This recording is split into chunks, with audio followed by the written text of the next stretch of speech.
بسم اللہ الرحمن الرحیم لقد کان لکم فی رسول اللہ اسوۃ حسنہ آمنت باللہ صدق اللہ العظیم وصدق رسولہ النبی الکریم ان اللہ وملائکتہ یصلون علی النبی یا ایہا الذین آمنوا صلوا علیہ وسلموا تسلیما۔ کوئی زبان خاموش نہ رہے، سارے اپنے پیارے حبیب کی بارگاہ میں ہدیہ درود و سلام کا نذرانہ پیش کریں۔ الصلاۃ والسلام علیک یا سیدی یا رسول اللہ وعلی آلک و اصحابک یا سیدی یا حبیب اللہ۔ الصلاۃ والسلام علیک یا سیدی یا رسول اللہ وعلی آلک و اصحابک یا سیدی یا خاتم النبیین۔ سامعین، آج کی پروکار محفل جو بلاول شریف میں کلندر دوران اللہ رب العزت کا ایک ولی کامل میاں شہباز کلندر رحمت اللہ تعالی علیہ کے سالانہ عرس پاک میں آپ اور میں سب جمع ہیں، اور اس تقریب کے اندر ہمارے معزز مہمان میاں ارشاد صاحب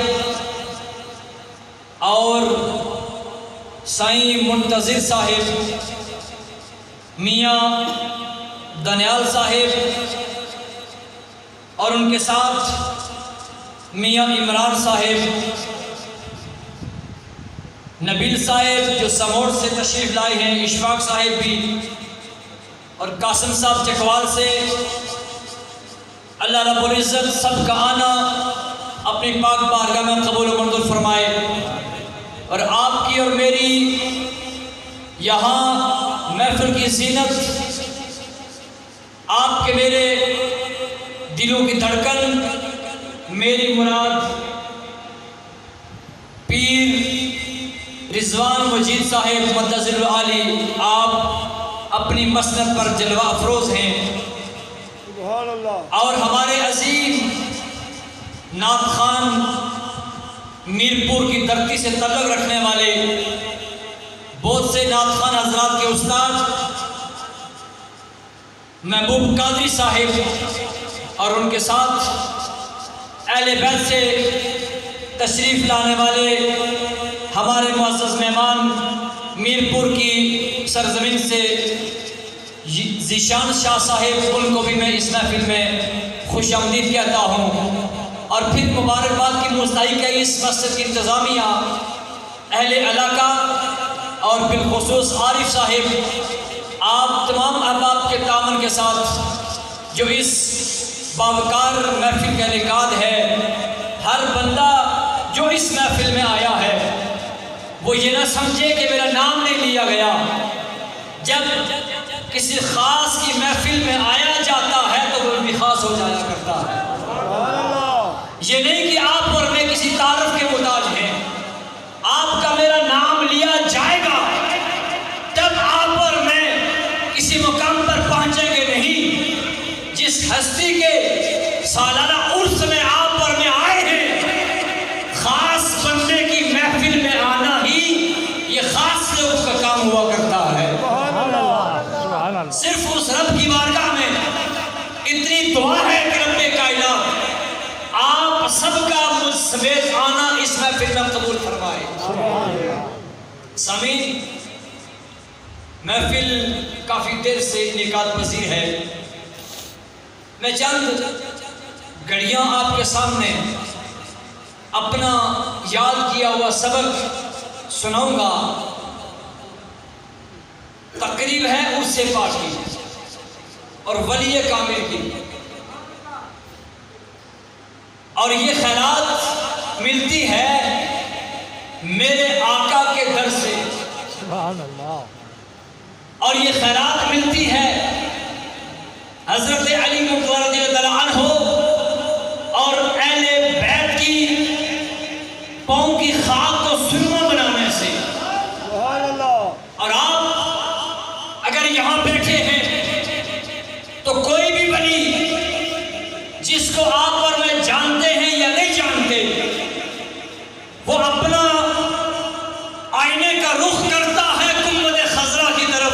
سبحان اللہ. اور جو توحید کے سمندر سے جو شعائیں اس رسالت کے آئینے پر پڑتی ہیں، اس سے منعکس ہوتی ہوئی اہل بیت اطہار سے در سے ٹکرا کر ولی کی طرف پہنچتی ہے. سبحان اللہ. آج آپ اور میں یہاں آئے ہیں، میں اس بات کی میاں رضوان صاحب سے اجازت چاہوں گا کہ مجھ سے پہلے بات ہو رہی تھی حضور کی شانوں کی، پھر نعت پڑھی گئی حضور کی بارگاہ میں اشعار کی صورت میں، اور میں چاہتا ہوں کہ میں بھی حضور کے لب و رخسار کی باتیں کر نثر کی صورت میں سبحان اللہ. میں بھی اللہ اکبر یا رسول اللہ یا علی.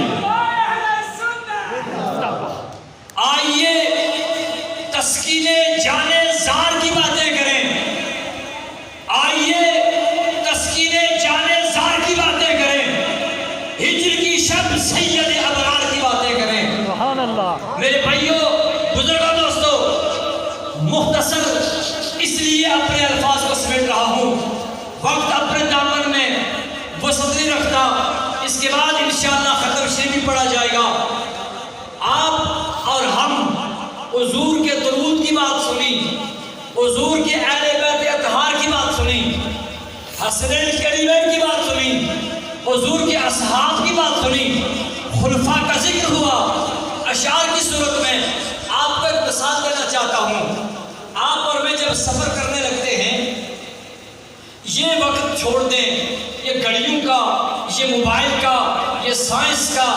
آج کم سے کم آپ 20-25 سال پیچھے چلے جائیں.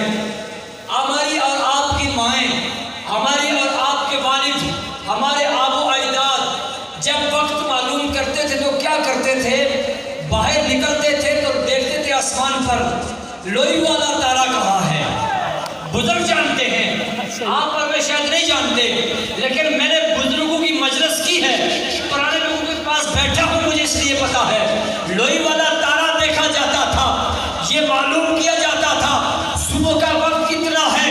میرے آقا نے جب فرمایا نا کہ میرے صحابہ تمہارے لیے ستاروں کی مانند ہیں، میں آپ کو مثال دیتا ہوں. آپ اور میں سفر پہ جا رہے ہیں، ہم دریا سمندر کا سفر کر رہے ہیں، ہمیں ضرورت ہے کشتی کی بھی، ہمیں ضرورت ہے ستاروں کی بھی. ہماری نظر ستاروں پہ ہوگی، ہمیں کشتی ہمارے پاس ہوگی، منزل کا تعین ہوگا. آپ اور میں ساحل پہ لگیں گے. اگر ہمارے پاس کشتی ہے، منزل کا تعین نہیں ہے، رخ کا تعین نہیں ہے، آپ اور میں اس سمندر میں ہم چکر لگاتے رہیں گے، اپنے منزل مقصود تک نہیں پہنچ پائیں گے. جو میرے آقا نے فرمایا کہ میرے صحابہ تمہارے لیے ستاروں کی مانند ہیں. میرے بھائیوں، منزل کا تعین کرنے کے لیے دیکھنا پڑے گا میرے آقا کے اصحاب جو نجوم ہیں، جو ستارے ہیں، ان کو دامن تھامنا پڑے گا. اور سفر کرنے کے لیے اہل بیت اطہار کی کشتی کا سہارا لینا پڑے گا. اہل بیت اطہار کی وہ سفینہ، اس پہ سوار ہوں گے اور ہماری نظر ستاروں پہ ہوگی. آپ اور میں کسی منزل پر پہنچیں گے. الغرض عرض کرنے کا مقصد یہ ہے، آپ اور میں دامن تھامیں گے اصحاب کا اور اہل بیت اطہار کا، جب آپ اور میں کامیاب ہوں گے. میرے بھائیوں، میری گفتگو کا لباب یہی ہے، میری گفتگو کا یہ خلاصہ یہی ہے.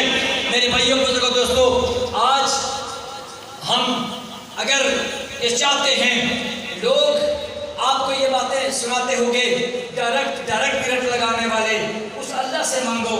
درمیان میں یہ وسیلہ کیا ہے، یہ اولیاء کیا ہیں، یہ اہل بیت اطہار کیا ہیں، یہ اصحاب کیا ہیں. میرے بھائیوں، آپ کو ایک مثال دیتا ہوں. یہ آپ نے خبروں میں سنا ہوگا کہ کراچی میں ایک طوفان آنے والا ہے، سمندر کی لہریں اٹھ رہی ہیں، وہ ٹکرائیں گی. ہائی الرٹ کر دیا گیا ہے عوام کو، یہ سارے انتظامات کر دیے گئے ہیں۔ یہ کیا ہے؟ یہ سمندر ہے، یہ پانی ہے، یہ لہریں ہیں، یہ ٹھاٹھے مارتا سمندر آ رہا ہے۔ جب تم بارش مانگتے ہو، ارے سمندر تو تمہیں سیلاب کرنے آ رہا ہے، بھاگتے کیوں ہو؟ آج سمندر سے کہو نکل پڑو، ہماری کھیتیاں سیراب کرو، ہماری زمین خشک پڑی ہے، بارش کیوں مانگتے ہو؟ تم کیا مانگتے ہو؟ اللہ کی بارگاہ میں جب بارش نہیں ہوتی، گرمی ہوتی ہے، آپ پر میں جب گندم بیجنا چاہتے ہیں، مکئی بیجنا چاہتے ہیں، کیا کرتے ہیں؟ اللہ کی بارگاہ میں دعا کرتے ہیں، یا اللہ بارش دے دے۔ یہ مسئلہ ہے نا، یہی بات ہے نا، اور جب کیجیے گلائیاں ساریاں، یہ گلن ساریاں اسا کیا ہنیا، اے اللہ تو بارش دے دے۔ اللہ سے یہ دعا مانگتے ہیں بارش کی۔ یہ بارش کیا ہے؟ یہ سمندر کا حصہ ہے۔ ابھی بہارات اڑتے ہیں، آسمان پہ جاتے ہیں، بادل کی شکل میں ہمارے سروں کے اوپر تنگ جاتے ہیں، ان سے ابھی بہارات جو بارش اڑتی ہے ابھی بہارات کی، وہ ہمارے اوپر برستی ہے، آپ کی کھیتی خراب ہوتی ہے، یہ ٹھنڈک ہوتی ہے۔ ارے یہ بارش مانگنے والوں، ڈائریکٹ لگانے والوں، سمندر سے کہہ دو نکل پڑ، ہماری گرمی دور کر، سمندر سے کہو نکل پڑ، ہماری کھیتی خراب کر۔ اگر سمندر نکل پڑے تو کیا ہوگا؟ تباہی ہوگی، سارے مکانات بہ جائیں گے، سارے محلات گر جائیں گے۔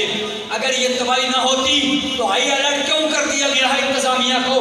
خطرے کی گھنٹی کیوں بجا دی گئی ہے کہ سمندر میں لہریں اٹھ رہی ہیں، طوفان آ رہی ہے، یہ کراچی کو تباہ کرے گی، سندھ کو تباہ کرے گی۔ اور جب یہ ڈیم کھلتا ہے، جب یہ دریا آتا ہے، ڈیم چڑھتا ہے، بارشیں ہوتی ہیں، پانی سب سیلاب کی صورت اختیار کرتا ہے، تو آپ اور میں نقصان اٹھاتے ہیں یا نہیں؟ میرے بھائیو مثال دیتا ہوں، توحید کا سمندر ہے، اللہ نے توحید کے سمندر سے رسالت کے بادل پیدا کر دیے ہیں۔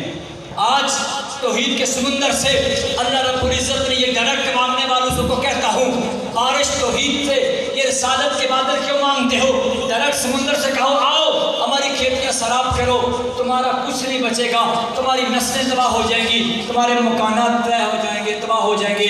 میرے بھائیوں رب کا ایک سسٹم ہے، اللہ نے توحید کے سمندر سے رسالت کے بادل پیدا کر دیے ہیں، اور وہ بادل آپ کے میرے سر پہ آئے، وہ برسے، اور پھر وہ بادل برسے، ہر جگہ پہ برسے، مسجد کی چھت پر بھی برسے، مسجد کے سین پر بھی برسے، پہاڑی پر بھی برسے، ندی نالے میں بھی برسے، وہ بادل ہر جگہ برستا ہے، رحمت کے وہ بادل برستے ہیں۔ لیکن فصل کہاں اگتی ہے؟ جہاں ہل چلایا جاتا ہے، جہاں بیج بویا جاتا ہے، وہاں فصل اگ جاتی ہے۔ میرے بھائیوں یہی مثال ہے، توحید کے سمندر سے اللہ نے رسالت کے بادل پیدا کر دیے۔ میرے آقا علیہ الصلوۃ والسلام وما ارسلناک الا رحمۃ للعالمین، وہ رحمت کے بادل برس رہے ہیں۔ یہ اولیاء کاملین ہیں جنہوں نے اپنے دل کی کھیتی پر ہل چلایا ہے، محبت مصطفیٰ کا، اصحاب مصطفیٰ کا، اہل بیت اطہار کی محبت کا بیج بویا ہے، فصل ہوئی ہے، اور پھر ہل چلایا جاتا ہے، بیج بویا جاتا ہے۔ کیا وہ جو ایک جو ہل چلانے والا ہے وہی کنک کھاتا ہے، وہی آٹا کھاتا ہے، وہی جو کھاتا ہے، یا سارے لوگ کھاتے ہیں؟ سب کھاتے ہیں۔ میرے بھائیوں عرض کرنے کا مقصد یہ ہے، یہ اولیاء کاملین جنہوں نے اپنے دل کی کھیتی پہ ہل چلایا، اور پھر ہل چلانے کے بعد آپ کیا کرتے ہیں؟ وہ جڑی بوٹیاں آپ اکھاڑتے ہیں، گھاس جو اکھاڑتے ہیں آپ کی فصل کو نقصان دیتا ہے۔ اولیاء کاملین اپنی خواہشات کی تمام جڑی بوٹیوں کو اکھاڑتے ہیں، اللہ کی رضا کے جو درمیان حائل ہونے والی ہیں ان کو اکھاڑ پھینکتے ہیں، وہ اپنے دل کی کھیتی پہ ہل چلاتے ہیں۔ اللہ کے رسول کی محبت، حضور کے اصحاب کی محبت، اہل بیت اطہار کی محبت کا بیج اپنے سینے میں بوتے ہیں، فصل اگتی ہے۔ بلاول شریف میں وہی فصل میاں شہباز کی صورت میں اگی جس کی خیرات آپ پر میں کھا رہے ہیں۔ میرے بھائیوں یہی فصل ان کے بابا دیوان بادشاہ خاکی میاں پوٹا شریف میں وہ فصل اگی ہے جس کی فصل یہ ہستیاں کھا رہی ہیں، میاں رضوان صاحب کھا رہے ہیں، یہ سادات کھا رہے ہیں، ان کی نسل سے آگے وہ فیض جاری ہے۔ عرض کرنے کا مقصد یہ ہے، ایک اور مثال دیتا ہوں، آسمان پر سورج چمکتا ہے، ڈائریکٹ مانگنے والوں رب کی بارگاہ میں ڈائریکٹ ادھر رابطہ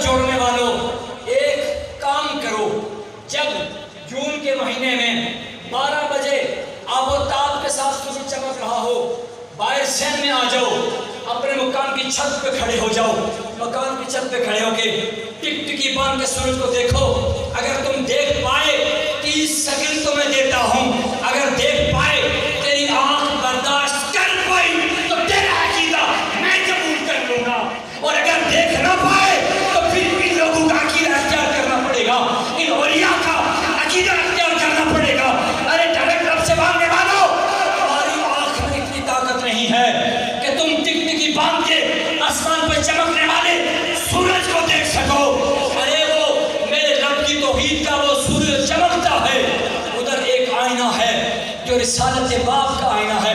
آپ اگر اس سورج کو جو آسمان کے سینے میں چمکنے والا ہے، اس سورج کو اگر دیکھنا چاہتے ہو تو ایک کام کیجئے. آپ کی میری آنکھ دیکھ نہیں سکتی، ٹکٹکی باندھ کے دیکھ نہیں سکتی، آپ کی میری آنکھ بند ہو جائے گی. ایک کام کرو، آئینہ لو، شیشہ لو، جو آپ گھر میں چہرہ دیکھتے ہو، جس کو آپ دیکھ کے زلفیں سنوارتے ہو، جس کو دیکھ کے آپ اپنے چہرے کے داغ دیکھتے ہو، چہرہ صاف ہے یا نہیں دیکھتے ہو، وہ آئینہ باہر لے کے آؤ. وہ آئینہ اس سورج کے سامنے رکھو. اس سورج آسمان پر چمکنے والی سورج کی شعائیں اس آئینے پہ پڑیں گی. اس آئینے سے منعکس ہو کے دوسری طرف اس کی شعائیں جائیں گی. اگر آج نہیں تو دھوپ اتر چکی ہے، کل تجربہ کر کے دیکھ لینا کہ ایک مولوی صاحب آئے تھے، انہوں نے یہ بات کی تھی. اسی آئینے کے سامنے دوسرا آئینہ رکھ دو جس کی وہ شعائیں جاتی ہیں، اس کے سامنے دوسرا آئینہ رکھ دو. اس آئینے میں وہ چمکنے والا سورج ایک ہے. پہلے آئینے میں بھی دکھائی دیا، دوسرے میں بھی دکھائی دیا، اس نے مخالفین پہ شعائیں پھینکی ہیں. آگے تیسرا آئینہ رکھو، اس میں بھی وہ نظر آئے گا. چوتھا آئینہ، پانچواں آئینہ، ہزاروں آئینے رکھتے چلے جاؤ. سورج ایک آسمان کے سینے پہ چمکنے والا ہے، ہزاروں آئینے میں وہی ایک سورج دکھائی دے گا. میرے بھائیوں، عرض کرنے کا مقصد یہ ہے، رب کائنات نے وہی توحید کا جو سورج ہے اس سے آگے رسالت باب، میرے آقا کی رسالت کو بنا دیا، میرے آقا کی ہستی کو بنا دیا. میرے مصطفیٰ کا چہرہ، میرے مصطفیٰ کا سینہ وہ چمک رہا ہے، شعائیں دے رہا ہے. جس نے بھی اپنا رخ گنبد خضرا کی طرف کیا، وہ اپنے سینے کے اندر اس چاند کو، اس سورج کو، جو توحید کا سورج ہے، دیکھتا چلا جائے گا.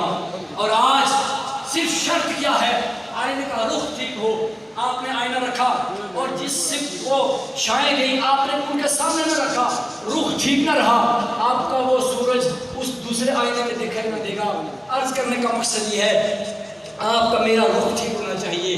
آپ کی میری جو وہ چہرہ گنبد خضرا کی طرف ہونا چاہیے، اہل بیت اطہار کی طرف ہونا چاہیے، حضور کے اصحاب کی طرف ہونا چاہیے. پھر اولیاء کاملین کے در پہ جائے، خیرات مانگیں، اللہ تعالیٰ آپ کو خیرات عطا کرنے کو تیار ہے. میرے بھائیوں، بزرگوں، دوستوں، وقت مختصر ہے. اس مختصر وقت میں اپنے ان الفاظ کو سمیٹتے ہوئے آپ کی بارگاہ میں یہ عرض کرتا ہوں، میرے بھائیوں، ایک کام ضرور کیجئے. اگر آپ میں آج کسی ولی کی تعلیم کو پڑھ لیں، کوئی بھی ولی، آپ جو ولی کامل ہے، اللہ نے جس کو ولایت عطا کی ہے، وہ شریعت محمدی کا پابند رہا ہے، وہ نمازی رہا ہے، وہ صوم و صلات کا پابند رہا ہے. آج میرے بھائیوں، بزرگوں، دوستوں، آپ اور میں گزارش یہی کرتا ہوں کہ آپ اور میں، یہ اللہ کا گھر آباد کرنے والوں کو اللہ نوازتا ہے. آج جائیے تاجدار گلہار، انہوں نے صرف ان کا مشن یہی تھا، اللہ کے قرآن کی تعلیم عام کرنا اور رب کے گھر بنانا. آج اگر آپ کے میرے کو گھر کی حفاظت کرے، آپ پر میں خوش ہوتے ہیں، ہم پھر اس کو گھر میں رکھتے ہیں، ہم UK چلے جاتے ہیں، امریکہ چلے جاتے ہیں، اس کو گھر میں رکھیں، یہ میرے گھر کی صحیح حفاظت کرنے والا ہے. تو اگر آپ کا، اگر میرا یہ قانون ہے تو رب کا قانون تو اور جدا گانا ہے. تو رب کے اس گھر کی حفاظت کرنے والے ہیں، اللہ پھر انہیں تاجدار گلہار کی صورت میں نوازتا ہے، پھر اللہ انہیں ولایت عطا کرتا ہے. عرض کرنے کا مقصد یہ ہے کہ اس اللہ کے گھر کو اپنی جبین نیاز سے، سبحان ربی الاعلیٰ کے نغمات سے آپ اس گھر کو آباد کریں. جہاں جہاں اللہ کا گھر ہے، نماز پڑھتے رہیں. مالک کی بارگاہ میں یہی دعا ہے، ایک ولی کامل کے وسیلے سے یہی دعا ہے کہ مالک جو باتیں میں نے آپ کے گوش گزار کی، ہم تمام باتوں پہ رب کائنات ہم سب کو عمل کرنے کی توفیق عطا فرمائے. وما توفیقی الا باللہ.